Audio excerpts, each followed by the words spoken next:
We'll get to a couple of churches I want to share with you in a moment, but first, here is the Labyrinth at the University of Edinburgh. When I sat down to plan this trip, Mother Cynthia said not to miss this location. It's in the classical form, like the one at the cathedral in Chartres, France. This, of course, isn't a church, but it is part of my spiritual experience in Scotland. Usually labyrinths are very quiet, reflective places, but, well, not when I was there. The Fringe Festival was just getting going. The place was noisy. There were kids skating on skateboards on the Labyrinth. It wasn't your typical experience. I've walked labyrinths around the world, and I know that each experience is different, and that each time you walk a labyrinth, it has a different lesson to teach you if you're open. It both reflects and shapes your spiritual journey. Today I prayed for my pilgrimage to be open to new experiences and to learn new things. Mother Cynthia, well, she sent me this picture, and this is her about to walk the same labyrinth that I'm about to walk. And so on this labyrinth, I tried to ignore all of the noise from the Fringe Festival, and so I began my walk on this labyrinth.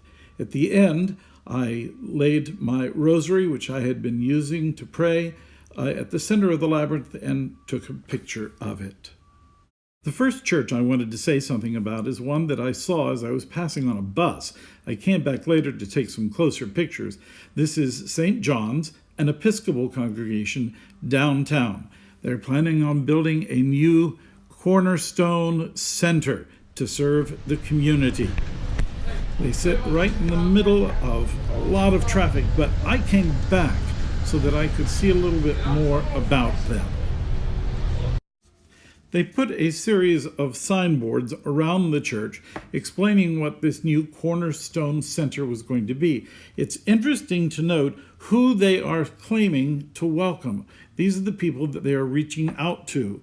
First, an older single woman who is also a clergy person, then a couple that might be from India, and then a family of refugees from Syria, a same-sex couple, an older one, a black man who has been bringing his family to that church for 30 years, an older couple who are attracted to the church because of the beauty of its architecture and music, and a young woman who's attracted to the church because of its justice ministries.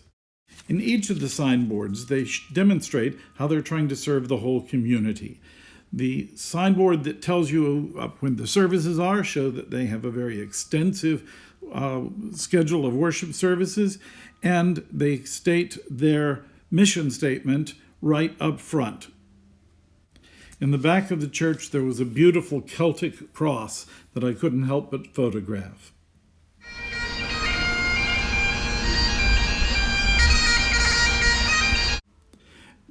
Next, we have the Cathedral of St Giles. It sits in the middle of the Royal Mile. It's the most important church in Edinburgh.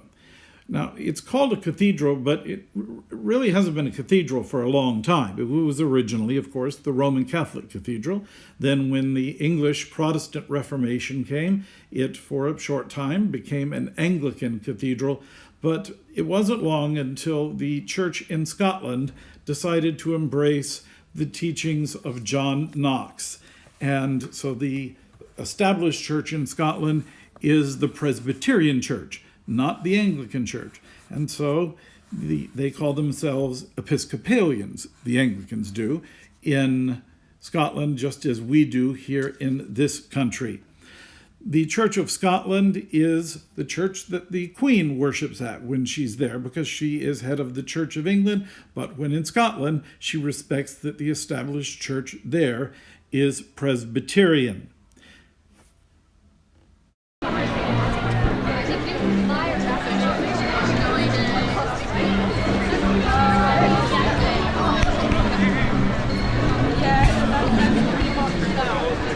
As we get to the inside, unfortunately, the church was very dark and not all my footage came out well. Look at the upper right-hand corner of this stained glass window. Here you'll see a scene portraying John Knox's fiery preaching.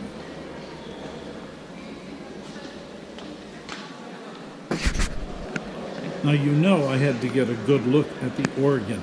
It's a relatively modern instrument, and it plays a variety of styles of music, both the French romantics as well as the standard repertoire of Bach and contemporary music. It's a beautiful instrument. Lots of buttons to push, or actually knobs to pull.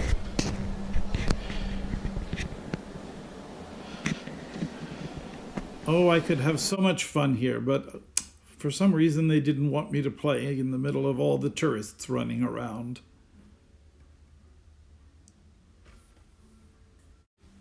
A little dark, but this is a famous statue of John Knox himself, the founder of Scottish Presbyterianism.